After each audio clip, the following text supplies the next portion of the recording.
bagi setiap jemaat di tempat ini yang mengikuti ibadah online faithful, bahkan maupun nanti yang di Facebook. Kami percaya Tuhan, Engkau Allah yang mengasihi, Engkau Allah yang tak pernah meninggalkan kami sedikit pun. Tuhan Yesus, pengurapan-Mu juga turun atas hamba-Mu yang serba terbatas ini. Sembunyikan hamba-Mu di balik salib-Mu. Apapun yang hamba-Mu katakan, semua datang daripada-Mu. Dan setiap kebenaran ini Tuhan, kebenaran firman-Mu ini yang akan membawa kami keluar dari setiap permasalahan kami. Ampuni setiap pikiran, perkataan, perbuatan kami. Layakkan, kuduskan, benarkan kami semua di hadapan-Mu. Tundukkan pikiran kami Tuhan. Dan kami percaya hari ini Tuhan, bahwa Engkau yang setelah memimpin ibadah kami, dan kami percaya bahwa setiap pujian penyembahan yang kami naikkan boleh menjadi dupa yang harum di hadapan-Mu. Setiap doa kami alaskan di dalam nama-Mu Tuhan Yesus.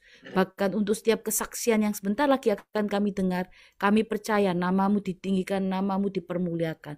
Semuanya itu, setiap kesaksian, setiap mujizat, apapun yang kami terima di dalam kehidupan kami, itu semua karena kasih karunia-Mu atas kehidupan kami. Terima kasih Tuhan, tundukkan pikiran kami, setiap doa, ucapan syukur, pujian penyembahan, setiap kesaksian, semuanya kami alaskan di dalam nama-Mu Tuhan Yesus Kristus, Tuhan yang kami sembah, kami puji di dalam kehidupan kami. Terima kasih Tuhan Yesus, haleluya, amin. Kita sama-sama masuk firman apa yang ingin Tuhan katakan. Kita buka dulu hari ini firman Tuhan. Hari ini ada di 2 Yohanes 1 ayat 7 sampai 11. 2 Yohanes 1 ayat 7 sampai 11. 2 Yohanes 1 ayat 7 sampai 11. Ini yang Tuhan ingin pesankan buat kita semua di tempat ini. Saya akan baca mulai dari ayat 4 dulu ya. Tetaplah di dalam ajaran Kristus, perikopnya. Aku sangat bersuka cita bahwa aku mendapati bahwa separuh dari anak-anakmu hidup dalam kebenaran sesuai dengan perintah yang telah kita terima dari Bapa.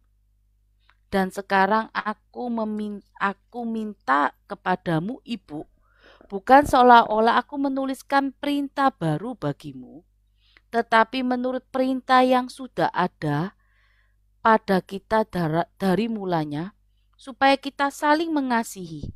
Dan inilah kasih itu, ialah bahwa kita harus hidup menurut perintahnya. Dan inilah perintah itu, yaitu bahwa kamu harus hidup di dalam kasih, sebagaimana telah kamu dengar dari mulanya. Ya, perhatikan ayat 7. Ini yang Tuhan mau kita kerjakan hari-hari ini. Ya, untuk selanjutnya. Setiap langkah kita dituntun oleh Tuhan. Perhatikan ayat 7 ya. Sampai 11 ya. Perhatikan. 7.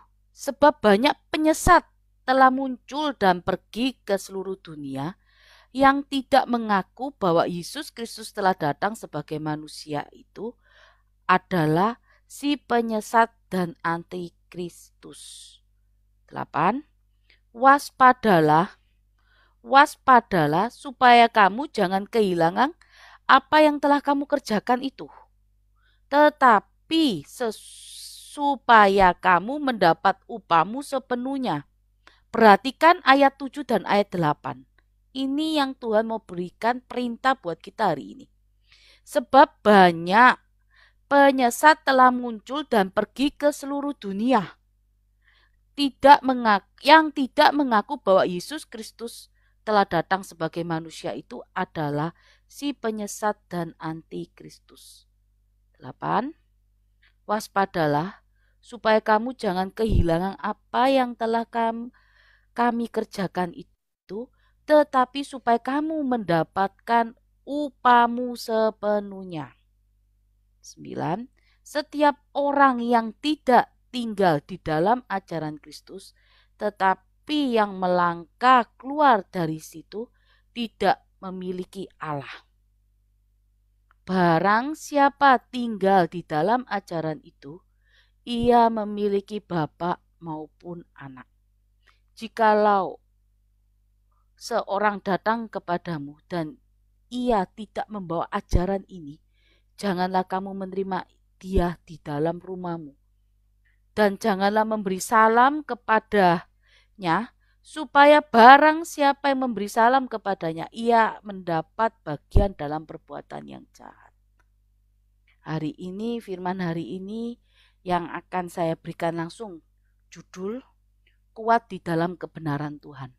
Ya, Tuhan cuma pesankan buat kita hari ini di 2 Yohanes 1 ayat 7 sampai 8. Sebab akan banyak penyesat yang muncul dan pergi ke seluruh dunia, yang tidak mengaku bahwa Yesus Kristus telah datang sebagai manusia. Itulah si penyesat dan antikristus. Ya. 2 Yohanes 1 ayat 7 sampai 8 itu yang ingin Tuhan sampaikan. Jadi saya hanya mengupas ayat 7 dan 8. Firman hari ini saya berikan judul kuat di dalam kebenaran Tuhan. Banyak sekali hari ini hidup kekristenan ini yang bicaranya, yang teorinya bicaranya kuat di dalam kebenaran Tuhan. Tetapi prakteknya belum tentu kita semua ini bisa kuat di dalam kebenaran Tuhan. Belum tentu. Ya.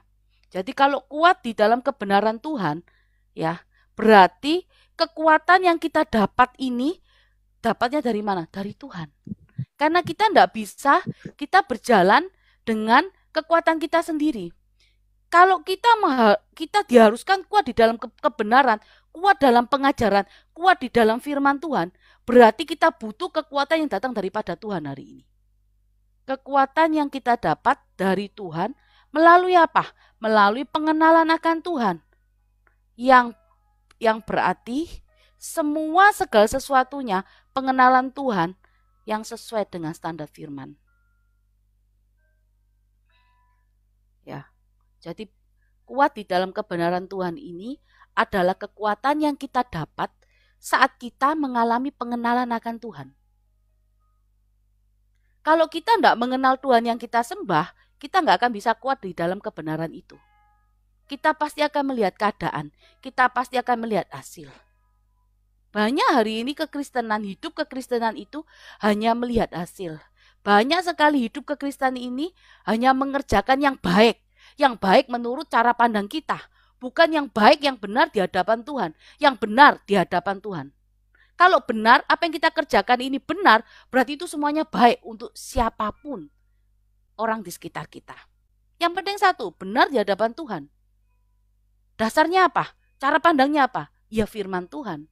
Saya kembali lagi ke firman Tuhan.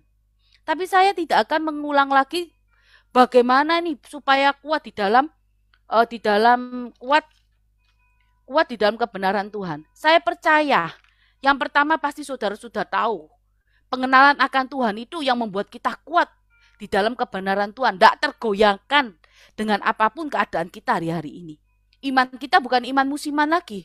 Tapi iman kita adalah iman yang berdiri teguh, iman yang berdiri teguh di atas segala setiap persoalan kehidupan kita hari ini. Saya mau katakan, kuat di dalam kebenaran Tuhan ini perlu sekali dalam kehidupan kekristenan kita. Supaya apa sih saudara? Supaya kita tidak terombang-ambing dengan segala macam pengajaran hari ini. Kalau saudara mengalami apa yang namanya Tuhan yang hidup, ya, mendengar suara Tuhan itu keharusan. Itu bukan karunia, tapi itu keharusan. Kita ini domba. Kalau domba mendengarkan siapa? Gembala, suara gembalanya. Siapa gembala? Gembala kita adalah gembala agung Tuhan Yesus. Tapi kalau hari ini, apa yang kita kerjakan di dalam kehidupan kita ini, kalau kita kerjakan semuanya tidak pakai standarnya firman, berarti saudara ini mendengar suaranya siapa? Gembala agung Tuhan Yesus atau iblis atau setan. Kalau saudara mendengar suara Tuhan, suara gembala agung melalui firman Tuhan, hidup saudara akan berbuah, hidup saudara akan berdampak, hidup saudara akan menjadi saksi kemanapun saudara pergi. Kuat di dalam kebenaran Tuhan ini perlu sekali dalam kehidupan kekristenan supaya kita ini tidak terombang-ambing dengan pengajaran yang datang dari dunia, yang mengatasnamakan Tuhan. Supaya kita ini tahu benar enggak itu dari Tuhan, benar enggak itu semuanya. yang dikatakan sesuai enggak dengan standar firman. Kenapa sih kita ini harus kuat di dalam kebenaran Tuhan? Supaya ada juga yang namanya penundukan diri pikiran di dalam Kristus, supaya kita ini menjadi orang Kristen yang enggak bersungut-sungut. Kuat di dalam kebenaran Tuhan ini berarti apapun yang kita terima, semuanya yang datang daripada Tuhan itu, kita enggak pernah bersungut-sungut, tapi mengucap syukur.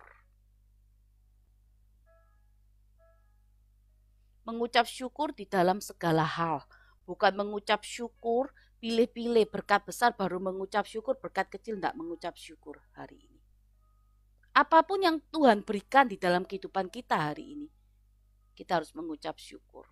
Apa yang kita dapat semua itu bukan karena usaha kita. Semua itu karena kasih karunia Tuhan terhadap kehidupan kita. Karena Tuhan mengasihi kita. Karena Tuhan ingin memberkati kita. Sekali lagi saya mau katakan buat saudara di tempat ini. Ayo, kuat di dalam kebenaran Tuhan. Saya mau katakan kita semua ini, kalau saya mau katakan seorang Kristen yang dewasa sudah. Jadi bagaimana kuat di dalam Tuhan? Jadi Tuhan mau ajarkan lebih buat kita semua. Banyak hari ini orang yang mendengar suara Tuhan, bahkan mengerti isi firman, kadang keadaan dirinya itu belum tentu kuat di dalam kebenaran Tuhan. Imannya masih naik turun. Segala sesuatunya enggak kuat di dalam kebenaran Tuhan. Masih terombang-ambing dengan segala sesuatunya. Tapi hari ini saya mau kita semua yang mengenal Tuhan hari ini dengan pengenalan Tuhan, baca firman Tuhan. Saya mau kita punya kekuatan hari ini yang datang daripada Tuhan. Kekuatan di dalam bagaimana kita kuat di dalam kebenaran Tuhan. Apapun keadaan hidup kita, apapun yang kita hadapi di depan hari ini. Tidak mudah memang, tidak mudah sekali lagi. Kita harus kuat di dalam kebenaran. Kadangkali kebenaran itu, kalau saya mau katakan, suatu hal yang membuat kita ini rugi. Wah, kalau bicara kebenaran berarti kita semuanya tidak bisa jalan yang curang atau mau kita. Semua harus sesuai dengan standarnya firman. Semua ukurannya itu kembali lagi sama firman Tuhan. Kalau hari ini kita nggak pakai standarnya kebenaran firman Tuhan, kita nggak akan bisa kuat di dalam kebenaran itu. Karena kebenaran itu adalah firman Tuhan sendiri. Firman Tuhan sendiri yang memberikan kita kekuatan hari ini. Kekuatan apa? Kekuatan kita saat berjalan di dalam setiap permasalahan. Berjalan di dalam kebenaran Tuhan. Itu kekuatan yang Tuhan berikan buat kita. Bukan kita mengandalkan kekuatan kita. Kalau hari ini, kalau saya mau katakan, kalau kita memiliki kekuatan di dalam kebenaran Tuhan, maka kekuatan itu yang akan membawa kita menerobos segala sesuatu masalah di depan kita, kita akan keluar lebih dari pemenang. Saya percaya kalau hari ini kita berjalan dengan apa yang namanya kebenaran, pasti ada perbedaan orang benar dan orang dunia hari ini. Saya percaya hari ini kekristenan kita tidak berbicara kekristenan yang seperti makanan, seperti bayi ya, kekristenan bayi rohani yang maunya cuma minum susu. Sudah saatnya kita siap dengan makanan keras, bukan lagi hanya minum susu. Tuhan mau kita kuat di dalam kebenaran Tuhan. Tuhan sudah katakan kita tidak boleh terombang-ambing dengan keadaan pengajaran asing yang mengatasnamakan Tuhan mungkin. Yang awalnya sepertinya benar itu firman Tuhan, sepertinya segala sesuatunya oke dan apa, ternyata ujungnya nggak sesuai dengan standar firman Tuhan. Tuhan tidak mau itu. Kadangkala apa yang membuat kita semua hari ini yang nggak kuat di dalam kebenaran Tuhan? Cara pandang kita. Kita melihat keadaan. Kita melihat gelanggangnya orang lain. Kita merasa orang lain itu tidak mengerjakan apa-apa, tapi diberkati. Akhirnya apa? Kita menjadi seorang pribadi yang tiba-tiba hidup dengan kompromi yang datang dari dunia. Kita merasa kalau ikut dunia itu setiap doa kita lebih cepat dijawab. Nah, cara pandang kita, cara kita melihat masalah itu, sebetulnya itu yang cara kita melihat masalah, cara kita memandang masalah itu yang sebetulnya kita bisa lihat buahnya. Apa kita ini kuat di dalam kebenaran Tuhan atau kita ikut arus hari ini? Ayo, saya cuma mau katakan kalau kita kuat di dalam kebenaran Tuhan, ya, kuat di dalam kebenaran Tuhan ini berarti kekuatan yang bukan kita dapatkan secara bukan kekuatan yang kita dapatkan dari diri kita sendiri, tapi kekuatan itu Tuhan berikan buat kita melalui pengenalan akan Tuhan awalnya. Setelah itu kita akan kuat dalam kebenaran Tuhan. Saat kita mengalami Tuhan yang hidup, saat kita mulai mengerti setiap kebenaran firman, kita akan mengerjakan kebenaran itu dalam kehidupan kita. Bahkan gaya hidup kita adalah gaya hidup yang sesuainya dengan standar firman. Mulai hari ini saya mau kita semua punya gaya hidup yang sesuai dengan kebenaran firman Tuhan. Karena tahun ini adalah tahun perkenanan Tuhan. Saya mau kita semua masuk pada tahun perkenanan Tuhan. Tahun perkenanan Tuhan ini adalah akses, adalah pintu yang Tuhan buka untuk membukakan setiap pintu yang kita perlukan. Pintu mujizat, kesembuhan, pemulihan keuangan, mungkin apapun yang menjadi pergumulan kita yang bertahun-tahun belum selesai hari ini. Ya, saya akan langsung masuk poin. Bagaimana kuat di dalam kebenaran Tuhan? Pertama, mengenakan seluruh perlengkapan. Poin pertama, mengenakan seluruh perlengkapan senjata Allah. Kita buka dulu. Hari ini firman itu ada di Efesus 6 ayat 10 sampai 16. Jadi saya mau katakan buat kita semua hari ini, saudara di tempat ini berserta saya, bahwa kenapa poin pertama tidak saya berikan pengenalan akan Tuhan. Saya percaya para jemaat faithful hari ini setiap hari tidak ada lubang, semua baca firman. Ya. Jadi kita akan menjadi seorang Kristen yang hari ini Kristen yang siap dengan makanan keras. Jadi saya nggak berikan poin pertama, karena poin pertama itu sudah pasti itu pintu menuju gerbang kuat di dalam Tuhan, itu pasti pengenalan dengan Tuhan. Tapi bukan itu yang Tuhan mau. Bukan itu yang Tuhan mau katakan poin ini.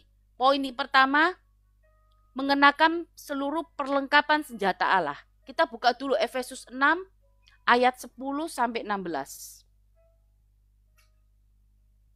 Efesus 6 ayat 10.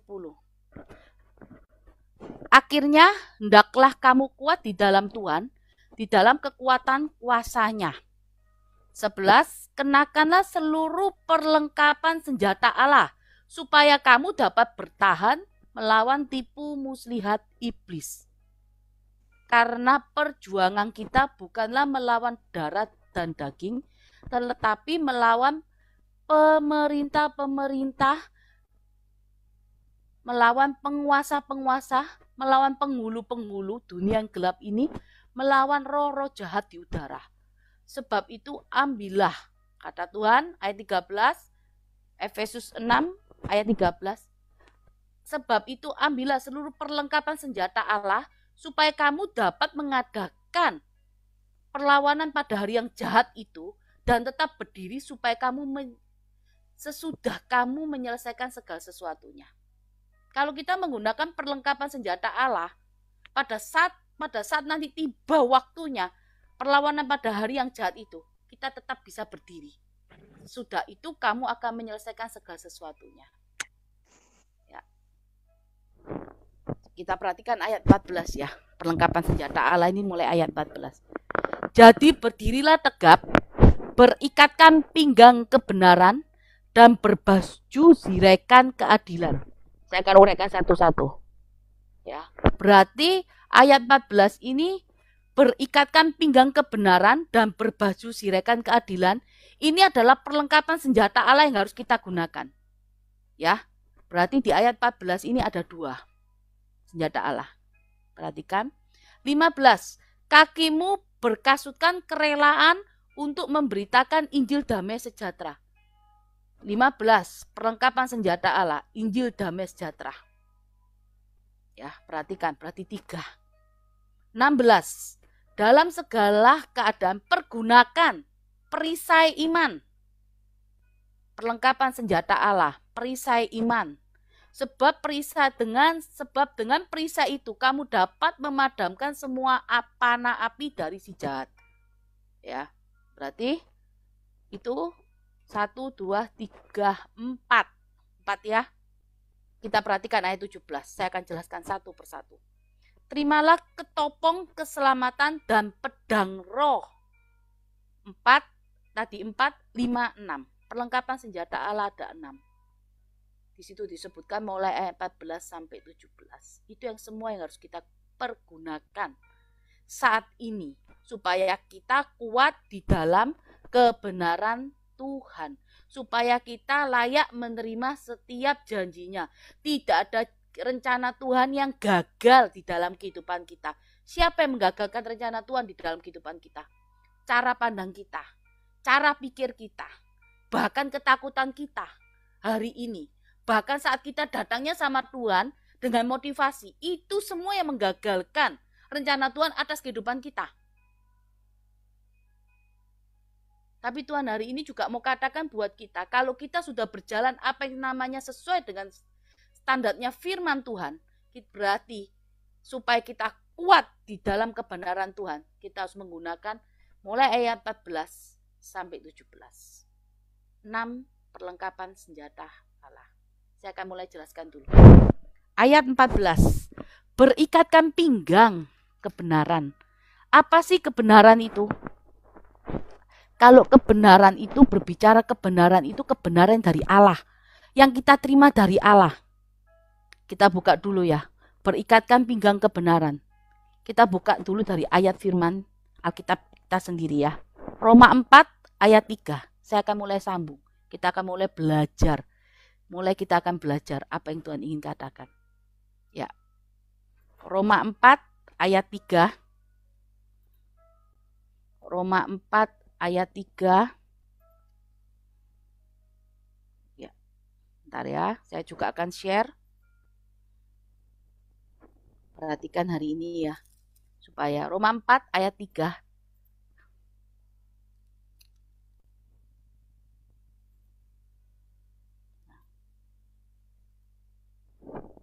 Sebab apa yang dikatakan kitab suci, lalu percayalah Abraham kepada Tuhan, dan Tuhan memperhitungkan hal itu sebagai kebenaran. Jadi kebenaran, berikatkan kebenaran itu berbicara apa saudara? Perkataan Tuhan, firman Tuhan. Dianggap di ayat 3, lalu percayalah Abraham kepada Tuhan. Kita harus percaya kebenaran firman itu. Kita harus percaya firman yang hidup. Kalau Tuhan bicara melalui firman-Nya, berarti Tuhan juga sedang bicara sama kita. Jadi saat kita baca, saat firman itu memberitahu, saat firman itu berbicara dengan kita harus percaya. Jadi siapakah yang layak kita percaya? Ya firman Tuhan. Bukan perkataan orang lain. Bukan perkataan dunia, bukan ketakutan kita hari ini.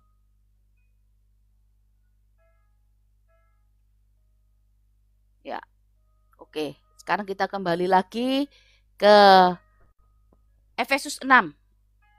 Efesus 6 yang tadi. Saya akan kembalikan lagi ke Efesus 6. Bentar. Satu persatu saya akan jelaskan. Supaya hari ini kita tahu pelan-pelan. Saya akan menjelaskan. Kenapa ini semua harus dipakai sama kita. Ya, ayat 14. Berikatkan kebenaran. Berikatkan pinggang kita ini harus berikatkan kebenaran. Apa yang dikatakan Tuhan? Semuanya harus kita kerjakan. Bersiraikan keadilan. Bersiraikan keadilan ini ketaatan kepada firman. Kalau Tuhan sudah ngomong harus taat. Keadilan ini apa? Mengerjakan sesuai. Bahkan adil. Ya, keadilan ini sama juga ketaatan kepada firman. Bersiraikan keadilan. Semua ini berikatkan pinggang kebenaran, bersiraikan keadilan. Berarti apa? Karakter kita menerima suara Tuhan, firman Tuhan itu terus taat mengerjakannya. Terus ayat 15, lihat ya. Kakiku berkasutkan kerelaan untuk memberitakan Injil damai sejahtera. Injil damai sejahtera. Kita buka dulu Injil damai sejahtera itu bagaimana? Injil damai sejahtera itu di 2 Korintus 10. Kita buka dulu. 2 Korintus 10. Pelan-pelan ya, saya mulai jelaskan. 2 Korintus 10. Saya share juga. 2 Korintus 10 ayat 4 sampai 6. Ya, lihat itu ya. Ayat 4 saya mulai baca. Karena senjata kami dalam perjuangan bukanlah senjata duniawi, melainkan senjata yang diperlengkapi kuasa Allah yang sanggup meruntuhkan benteng-benteng. Kami mematahkan setiap siasat orang dan merubuhkan kubu yang dibangun oleh keangkuhan manusia untuk menentang pengenalan akan Tuhan. Kami menawan segala pikiran dan menaklukkan kepada Kristus. 6. Dan kami siap sedia juga menghukum ke setiap kedurhakaan bila ketaatan kamu telah menjadi sempurna. Saya akan balik lagi di Efesus dulu.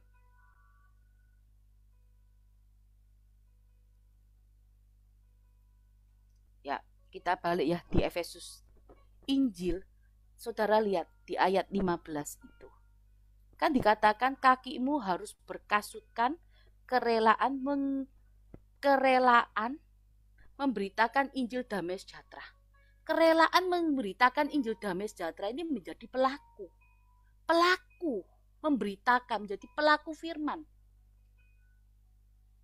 Menjadi pelaku firman, mengerjakan apa yang Tuhan mau. Supaya apa? Injil Kristus damai sejahtera ini sama dengan kuasa Allah yang diberikan. Saat kita menjadi pelaku, perkataan kita akan penuh kuasa. Dari saat perkataan penuh kuasa, apa yang Tuhan berikan, segala sesuatu yang kita katakan itu, perkataan yang penuh kuasa, akhirnya apa? Dari segala apa yang kita perkatakan itu akan bisa menghancurkan iblis atau menyelamatkan jiwa. Melalui apa? Setiap perkataan kita yang penuh kuasa ini ada kehadiran Tuhan dalam setiap perkataan kita yang penuh kuasa hari ini. Saya mau katakan. Ya, Injil Kristus. Tadi sudah dikatakan ayat 15, kakimu berkasutkan kerelaan untuk memberitakan Injil damai sejahtera. Menjadi pelaku firman. Saat kita menjadi pelaku firman, perkataan kita penuh kuasa. Saat perkataan kita penuh kuasa, di situ, di dalam perkataan kita, Tuhan ada. Apapun yang kita kerjakan, hari itu dengan perkataan kita, segala sesuatunya ada kuasa. Karena dalam perkataan itu ada kehadiran Allah untuk menghancurkan iblis, bahkan apa yang kita katakan saat itu. Kita mau berdoa untuk setiap kesembuhan orang pun bisa terjadi. Semuanya pasti terjadi saat perkataan kita ada kuasa. Ya.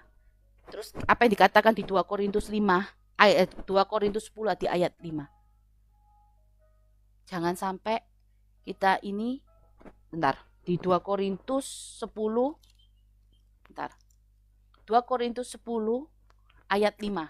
Kami mematahkan setiap siasat orang yang merubuhkan setiap kubu yang dibangun oleh keangkuhan manusia untuk menentang pengenalan akan Tuhan.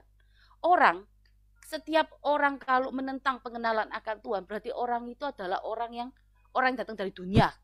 Paling mudah kita katakan itu.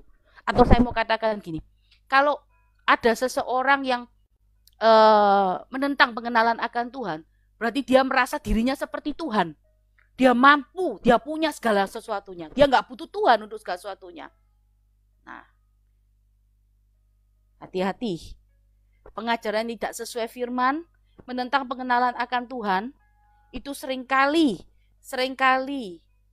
ada di dalam, tanpa kita sadari itu seringkali ada juga dalam pikiran kita saat kita menghadapi permasalahan. Di mana sih Tuhan? Masa Tuhan gitu aja enggak bisa buat? Seharusnya Tuhan itu bisa mengerjakan segala sesuatunya. Hati-hati. Di 2 Korintus 10 ayat 5 ini. Kami menawan segala pikiran dan menaklukkan pada Kristus. Jadi menentang pengenalan akan Tuhan ini juga ada dalam pikiran kita loh saudara. Pada saat kita menghadapi masalah. Pada saat kita menyelesaikan masalah atau melihat permasalahan kita dengan cara pandang yang bagaimana. Ayat 5 ini Tuhan berikan saya hikmat. Baru saja saya mau tutup, tiba-tiba Tuhan bicara soal ayat 5 ini sama saya. Jadi bukan hanya pengajaran, bukan hanya angin-angin pengajaran yang hari ini gak sesuai dengan kebenaran firman. Kadang angin-angin pengajaran itu yang gak sesuai dengan firman itu juga ada dalam pikiran kita. Pada saat kita menghadapi masalah.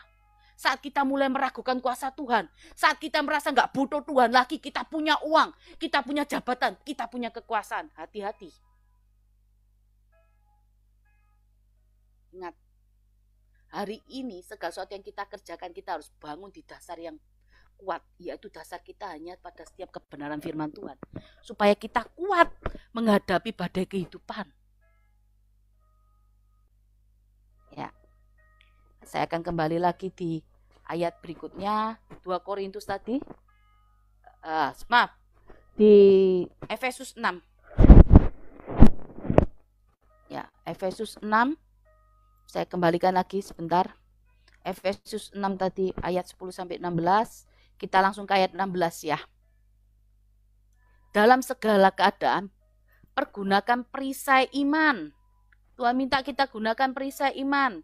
Saudara tahu apa iman itu? Iman itu berbicara iman yang teguh, iman yang bukan musiman, iman yang percaya Tuhan pasti tolong kita hari ini. Kalau hari ini saudara mengerjakan ini tapi tidak punya iman percaya sama Tuhan, saudara nggak akan bisa kuat di dalam berjalan dengan kebenaran Tuhan. Karena cara pandang kita pasti melihat apa? Melihat permasalahan kita. Karena kita merasa kita masih bisa mengandalkan kekuatan kita sendiri hari ini.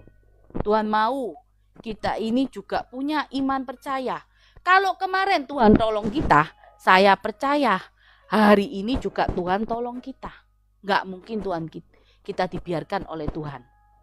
Ya, ayo. Ya, terus ayat 17, terimalah kepopong keselamatan dan pedang roh. Apa sih kepopong keselamatan ini? Saudara tahu ketopong? Kalau bahasa Jawa keker. Hikmat ini yang Tuhan berikan. Ketopong keselamatan. Cara pandang kita.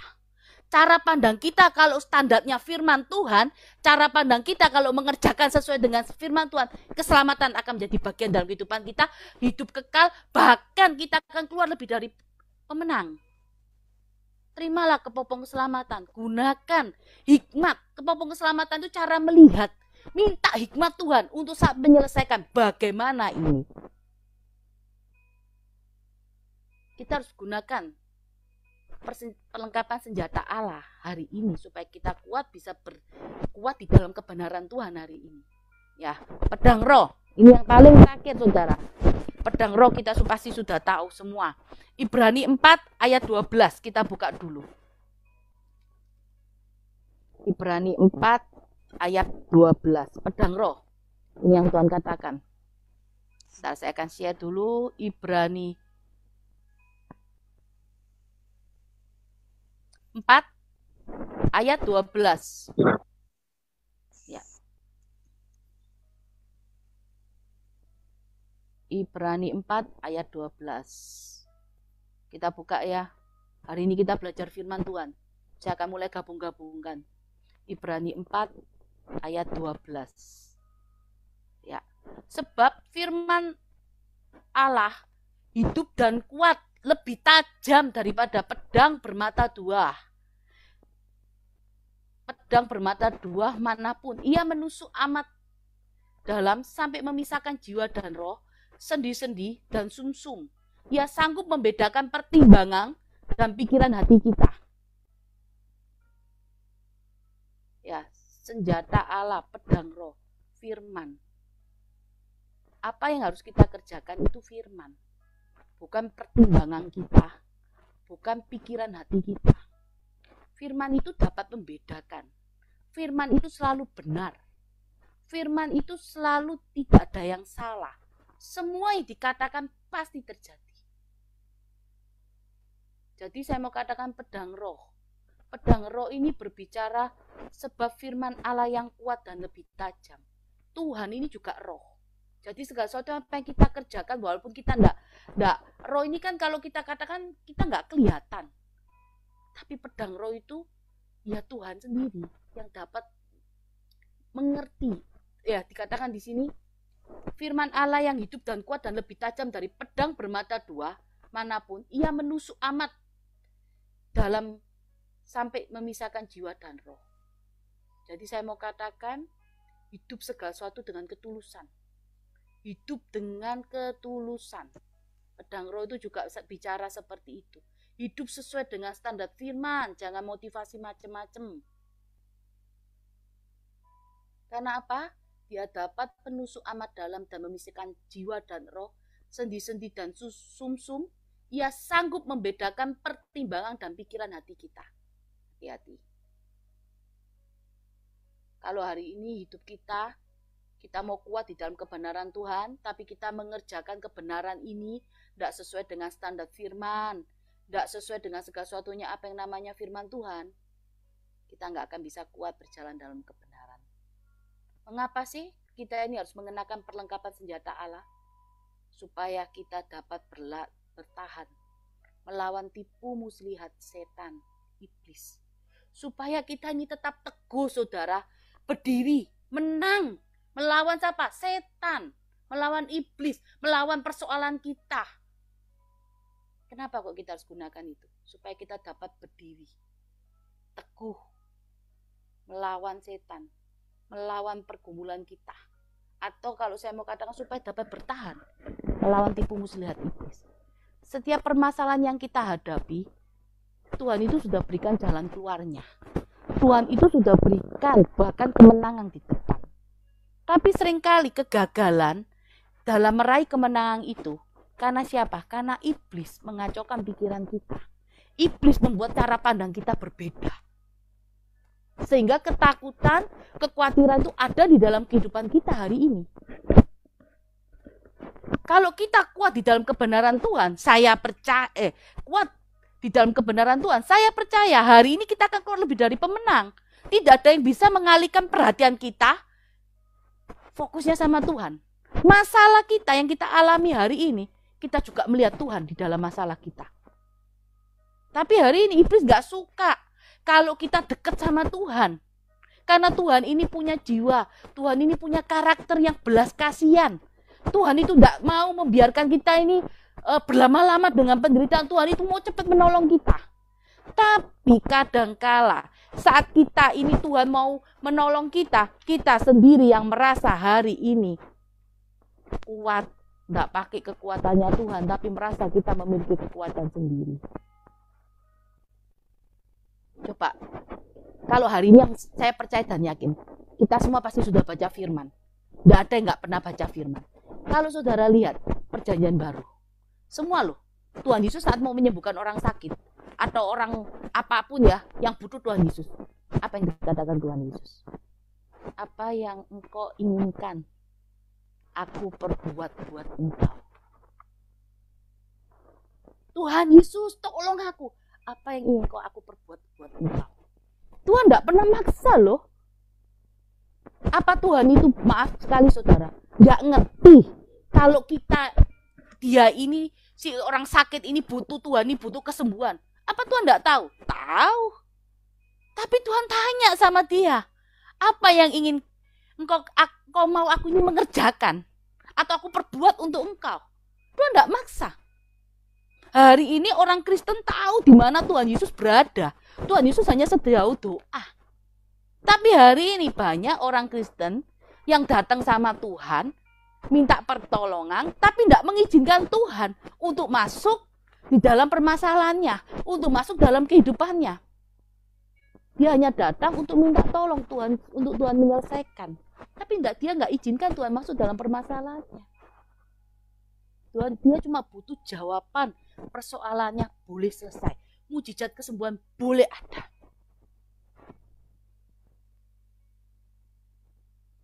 Tuhan tahu loh apa yang kita butuhkan. Tapi Tuhan tidak sok kenal, terus tiba-tiba kayak sok dekat. Oh ya, aku tahu kamu butuh kesembuhan. Enggak. Apa yang kamu ingin aku perbuat untuk engkau? Tuhan tidak paksa. Supaya kita keluar dari perkataan kita ini, apa yang menjadi kebutuhan kita. Tuhan juga ingin mendengar dari teriakan kita, seru-seru kita hari ini.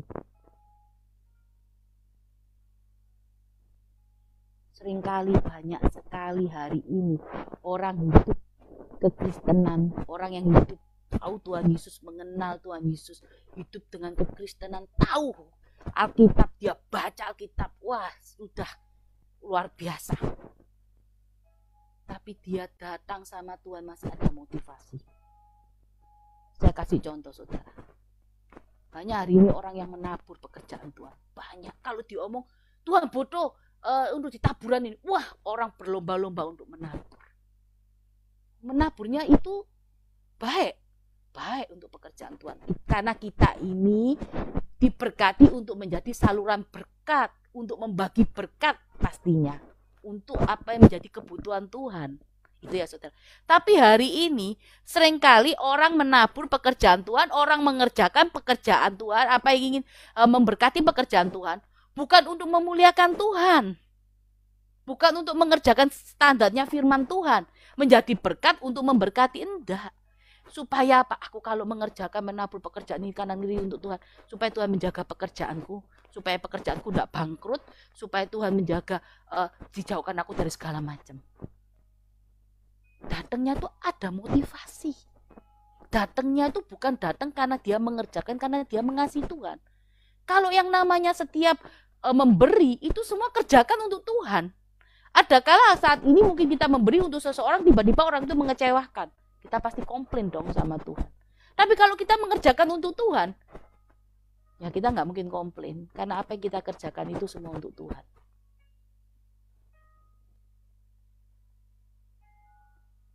Hari ini kadang-kadang motivasi kita ini motivasi yang salah datang sama Tuhan. Seringkali kita minta instan. Tuhan instan.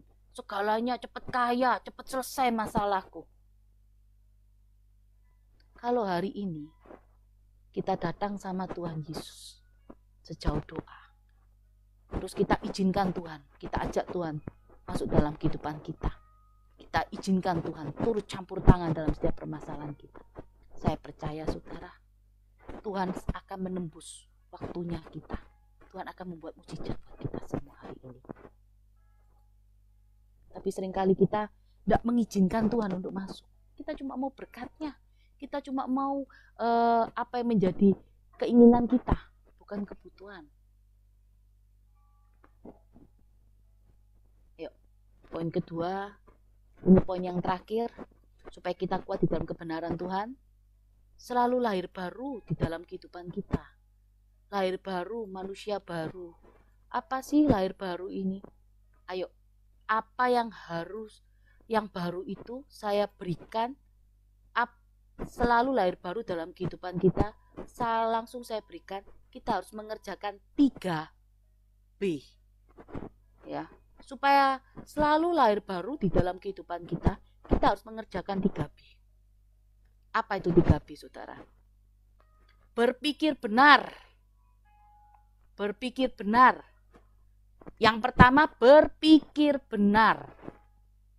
Kita buka dulu Filipi 4 ayat 8.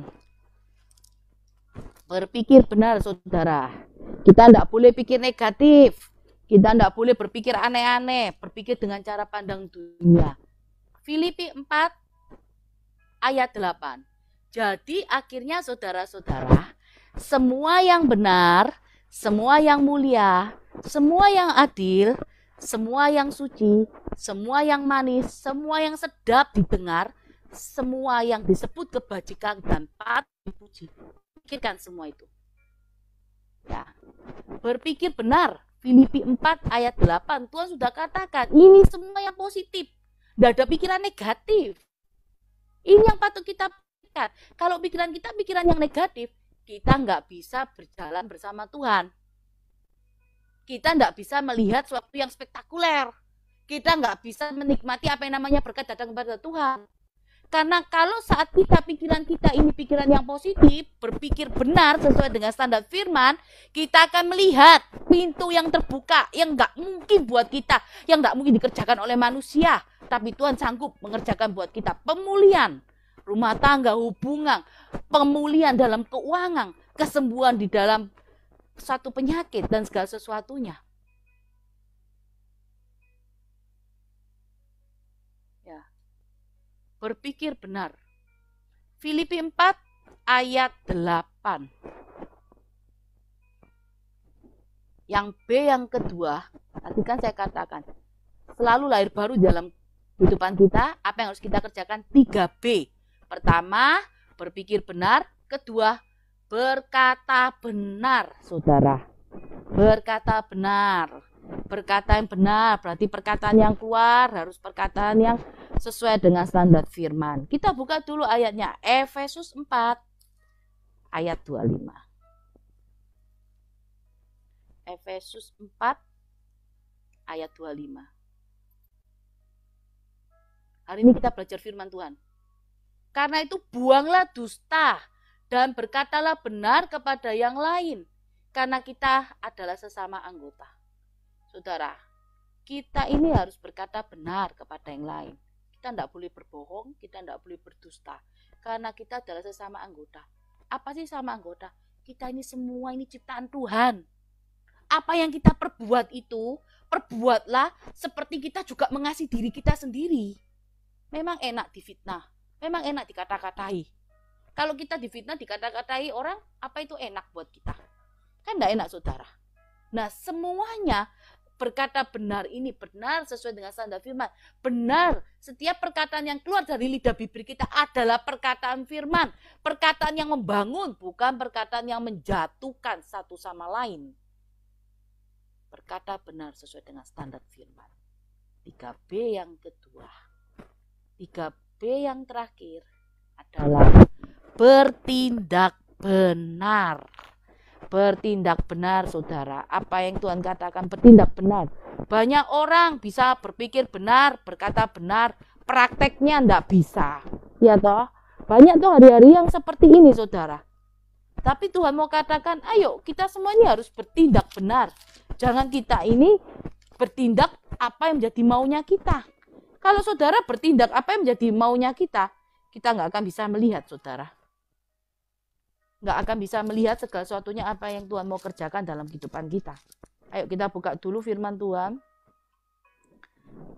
24, Amos 5 ayat 24. Bertindak benar. Ini firman Tuhan. Amos 5 ayat 24. Tetapi biar keadilan bergulung-gulung seperti air dan kebenaran seperti sungai yang mengalir. Bertindak benar. Seperti sungai yang mengalir. Tidak ada matinya. Terus perjalanan hidup itu seperti sungai mengalir, tidak berubah ritmenya, tidak berubah, normal terus, bertindak benar, berjalan lurus sesuai dengan standar firman, berjalan maju sesuai dengan standar firman. Kan aliran sungai itu kan terus maju ke depan, berarti kita harus bertindak benar. Ayo sama-sama hari ini kita belajar firman ya saudara. Mungkin hari ini hari ini firman hari ini cukup berat buat saya juga mengolahnya. Tapi saya berusaha untuk bisa juga masuk, untuk mengerti apa yang menjadi maksud Tuhan. Karena kita bukan hanya saat ini makanan-makanan yang bukan lagi minum susu, tapi makanan siap dengan makanan-makanan keras. Ya, supaya kita kuat di dalam kebenaran Tuhan, kenakan seluruh perlengkapan senjata Allah. Efesus 6 ayat 10 sampai 16. 6 perlengkapan senjata Allah. Itu harus kita gunakan semuanya. Supaya kita kuat di dalam kebenaran Tuhan. Ya. Kenapa? Mengapa kau harus menggunakan perlengkapan senjata Allah? Supaya kita dapat bertahan melawan tipu muslihat iblis. Iblis itu pinter. Ya, sekali lagi, untuk membuat pikiran kita ini akhirnya apa? Pikiran kita ini punya pikiran yang negatif. Peperangan kita sesungguhnya bukan sama orang lain loh, saudara. Peperangan kita sesungguhnya sama pikiran kita. Menaklukkan pikiran kita ini loh. Ketakutan, kekhawatirannya semua ada di dalam pikiran. Pikiran negatif, hati yang gak baik, hati iri, hati ini semua ada dalam diri kita. Ini menaklukkan diri kita, supaya menaklukkan diri kita ini, supaya apa sih saudara? Supaya kita ini bisa seturut segambar Tuhan, menaklukkan pikiran kita supaya kita keluar lebih dari pemenang. Keenam senjata Allah ini yang disebut kuasa. Untuk apa saudara? Untuk menguasai, menginjak, mengusir, bahkan menghancurkan setan. Saya lupa. Keenam senjata Allah ini harus kita pakai. Untuk apa? Untuk kuasa, menguasai, menginjak, mengusir, dan menghancurkan setan. Saya buka dulu ya ayatnya, terakhir aja. Matius 10 ayat 8.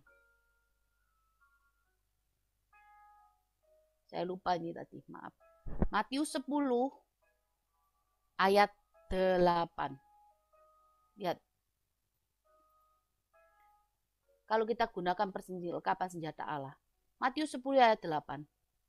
Sembuhkan orang sakit, bangkitkan orang mati, tahirkan orang kusta, ya kan? Itu yang dikatakan, ya menguasai, Bahkan apa? Usirlah. Nah itu. Usirlah setan-setan dan kamu telah memperoleh cuma-cuma. Karena itu berikan itu pula dengan cuma-cuma. Ya. Keenam senjata Allah yang disebut kuasa untuk menguasai, menginjak, mengusir, bahkan menghancurkan setan. Tuhan sudah berikan buat kita cuma-cuma kalau kita menggunakan perlengkapan senjata Allah hari ini. Ya, mengapa harus menggunakan perlengkapan senjata Allah? Supaya dapat bertahan melawan tipu muslihat setan. Tipu muslihat setan ada di mana? Pikiran kita. Ada di dalam diri kita ini loh. Melawan peperangan sesungguhnya ini sama diri kita sendiri. Pikiran, cara pandang, hati kita. Kadang iri hati ini ada. Kenapa kok harus menggunakan perlengkapan senjata Allah? Supaya tetap teguh, berdiri, menang, melawan permasalahan kita, pergumulan kita hari ini. Ya. Terus ayat kedua tadi ya, poin kedua, selalu lahir baru. Ya, di dalam kehidupan kita. Apa yang harus kita kerjakan saudara? 3B. Berpikir benar. Hari ini harus pikir benar ya saudara. Tundukkan pikiran kita di bawah pikiran Kristus. Ya, Filipi 4 ayat 8, berkata benar. Jangan berkata dusta ya saudara. Efesus 4 ayat 25, berpikir benar yang pertama, yang kedua berkata benar, yang ketiga bertindak benar. Amos 4 ayat 24. Ya. Jadi kalau kita sudah berpikir benar, berkata benar, bertindaknya harus benar. Jangan berpikir benar, berkata benar, prakteknya di lapangan nggak sesuai dengan firman-Nya Tuhan. Ya, jadi selalu lahir baru di dalam kehidupan kita. Apa yang harus kita kerjakan? 3B itu tadi. Ya, ayo. Memang nggak mudah untuk segala sesuatunya, tapi hari ini Tuhan mau kita terus kuat di dalam kebenaran Tuhan. Kenapa? Tuhan mau memberikan janjinya buat kita. Ada penggenapan janji Tuhan. Di depan ada berkat yang besar. Apa yang tadi yang dikatakan saudara? Kalau tadi saudara baca tadi di 2 Yohanes 1 ayat 7 sampai 8, itu kan penekanan yang Tuhan berikan, Tuhan yang mau ngomong, yang Tuhan mau bicarakan. Itu saudara. Saudara buka ayat 8 dulu.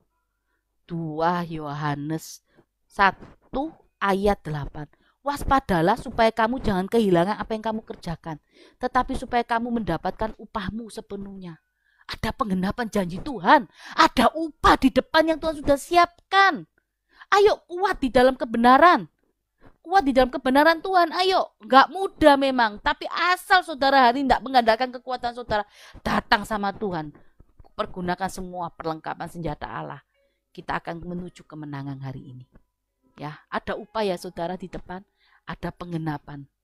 Itu yang Tuhan mau katakan. Tuhan rindu untuk memberkati kita. Tuhan tidak mau setiap rencananya, setiap berkatnya itu hari ini terlewatkan dalam kehidupan kita. Cukup saudara, cukup hari ini kita ini menerima segala sesuatu, pergumulan kita yang gak selesai, cukup sudah. Cukup, hari ini Tuhan mau bawa kita keluar dari padang gurun kita, menikmati apa yang namanya berkat. Cukup saudara. Ayo, saya mau katakan kuat di dalam kebenaran Tuhan, sudah cukup. Jangan berjalan dengan cara pandang sendiri, cukup. Cukup dengan fokus dengan masalah terus. Cukup hari ini. Percayalah, di dalam setiap permasalahan kita, pergumulan kita, hari ini kita bisa melihat Tuhan yang hidup. Penyertaan Tuhan luar biasa. Buat kita semua di tempat ini. Ayo, gak ada yang mustahil, Tuhan akan kerjakan sesuatu yang besar, yang spektakuler untuk kita semuanya. Ayo, kita boleh ada sampai hari ini. Tuhan masih cukupkan setiap kebutuhan kita. Semua karena Tuhan, bukan kuat gagah kita. Ayo, rubah cara pandang kita ya. Rubah cara fokus kita. Kerjakan hari ini apa yang Tuhan mau. Pikir yang benar. Gak usah pikir aneh-aneh. Gak usah pikir kayak dunia. Berkata yang benar sesuai dengan standar firman Tuhan. Ngomong firman aja. Perkataan yang membangunkan jiwa. Perkataan yang membangkitkan iman kita. Itu yang harus kita bicarakan hari ini. Bertindak benar. Sesuai semua dengan standar firman. Ayo kita berdoa untuk firman Tuhan. Tuhan, kami bersyukur untuk setiap firman-Mu. Kami percaya Engkau Allah yang mengasihi kami. Engkau Allah yang tak pernah meninggalkan kami. Terima kasih untuk setiap firman-Mu dan kebenaran-Mu. Dan kami percaya Tuhan, setiap firman ditabur ini tidak akan pernah kembali sia-sia. Kami mau kuat di dalam kebenaran-Mu. Supaya kami menerima setiap janji-janji-Mu. Apa yang sudah dikatakan Tuhan di dalam Yohanes 2 Yohanes 1 2 Yohanes 1 ayat 7-8. Kau katakan ada upah yang menunggu Tuhan. Kami percaya apa menjadi bagian kami hari ini, Tuhan Kau akan memberikannya. Dan kami percaya apa yang terhilang di masa lalu hari ini Kau mau gantikan berlipat ganda. Kami percaya tidak ada yang mustahil, Tuhan Kau akan mengerjakan sesuatu yang besar untuk kami. Terima kasih untuk setiap firman-Mu. Kami percaya Tuhan, kami akan menjadi satu pribadi yang berbeda saat kami selesai ibadah saat ini. Terima kasih Tuhan hari ini, terima kasih untuk segala sesuatunya, dan tiba saatnya kami juga akan selesai ibadah, selesai firman ini kami mau datang memuji menyembah Engkau, biar pujian penyembahan kami boleh menjadi dupa yang harum di hadapan. Terima kasih Tuhan Yesus, haleluya, amin.